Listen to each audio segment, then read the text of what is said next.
Surxondaryoda ekskavator o'qiga yashirilgan 600 kg giyohvandlik moddasi fosh etildi. Mamlakatimizda giyohvandlikka qarshi kurash doirasida bojxona va davlat xavfsizlik xizmati xodimlari navbatdagi yirik partiyani to'xtatdi.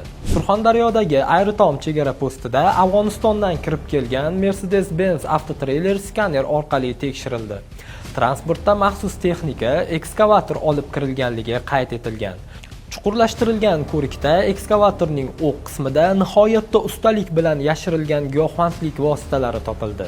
Sariq skoch, folga va selofan paketlarga 594 kg ga yaqin gashish va 3,8 kg opiy aniqlanib, jami 596,9 kg noqonuniy modda olib kirilishining oldi olindi.